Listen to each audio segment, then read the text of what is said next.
আপনার মোবাইলে যে কোনো ব্রাউজার ওপেন করবেন, ওপেন করার পর সার্চ বক্সের মধ্যে জমিয়ত লিখে সার্চ করবেন। ফার্স্ট যে ওয়েবসাইটটা পাবেন সেই ওয়েবসাইটের মধ্যে ক্লিক করবেন, দেখবেন জমিয়ত.org.in, এই ওয়েবসাইটের মধ্যে ক্লিক করবেন। এই ধরনের একটা ইন্টারফেস পাবেন, জয়েন জমিয়ত এই অপশনের মধ্যে ক্লিক করবেন। এই ধরনের একটা ইন্টারফেস আসবে, associate member, active member, primary member এবং এক্সিস্টিং মেম্বার। যে সমস্ত মেম্বাররা অলরেডি অ্যাক্টিভ মেম্বার আছে তাদের রিনিউয়াল করার জন্য এক্সিস্টিং মেম্বারটা সিলেক্ট করতে হবে। আর যেহেতু আপনি অ্যাক্টিভ মেম্বার করবেন সেজন্য এই অ্যাক্টিভ মেম্বারের যে বক্সটি আছে সেখানে ক্লিক করবেন। ক্লিক করলে সিলেক্ট হয়ে যাবে, এখানে আপনার নাম দেবেন, এখানে আপনার মোবাইল নাম্বার দেবেন, এখানে আপনার পিন কোড দেবেন, আপনার রেসিডেন্সিয়াল অ্যাড্রেসটা দেবেন।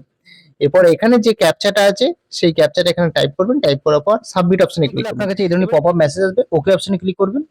দেখবেন আপনার কাছে এই ধরনের ওয়েলকাম মেসেজ চলে আসবে। ড্যাশবোর্ডের পাশে যে ছোট ড্রপ ডাউন আছে এর মধ্যে ক্লিক করবেন।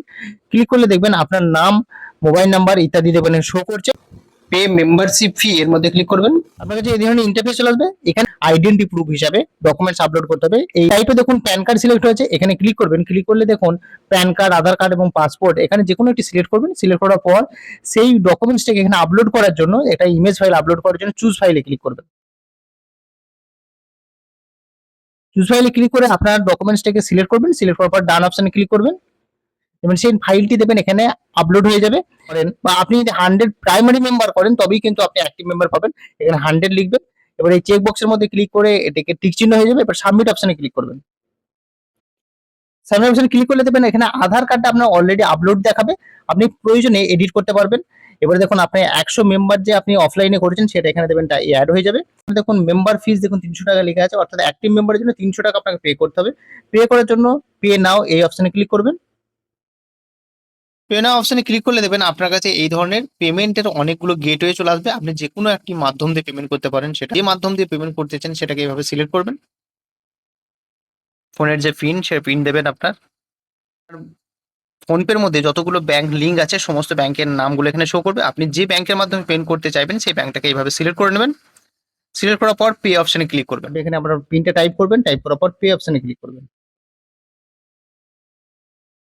দেখুন পেমেন্ট সাকসেসফুল হয়ে গেছে, মেসেজ চলেছে। এবার প্রিন্ট করার জন্য প্রিন্ট পেমেন্ট রিসিভ এই অপশনে ক্লিক করে আপনি প্রিন্ট করে আবার ড্যাশবোর্ডে ক্লিক করবেন। ড্যাশবোর্ডে ক্লিক করার পর মেম্বারশিপ রিসিভ এখান থেকে পেয়ে যাবেন। আপনি 300 টাকা পেমেন্ট করেছেন, কি নাম, সমস্ত ডিটেলস গুলো এখানে চলে এসেছে। যদি আপনি এডিট করতে চান তাহলে এই ড্রপ ডাউনে ক্লিক করবেন। ড্রপ ডাউনে ক্লিক করার পর এডিট প্রোফাইলে ক্লিক করবেন। ফটো অ্যাড করার জন্য এই অপশনের মধ্যে ক্লিক করবেন। এই অপশনে ক্লিক করার সঙ্গে সঙ্গে দেখবেন আপনার এই ধরনের একটি ইন্টারফেস চলে আসবে। আপনি ডাইরেক্ট ক্যামেরা থেকে যদি ফটো তুলতে চান তাহলে ক্যামেরাটা সিলেক্ট করবেন এখানে। আর যদি আপনি গ্যালারি থেকে ফটো, অর্থাৎ আপনার যদি ফটো সেভ করা থাকে আর সেই ফটো নিতে চান তাহলে ফাইল অপশনে ক্লিক করবেন।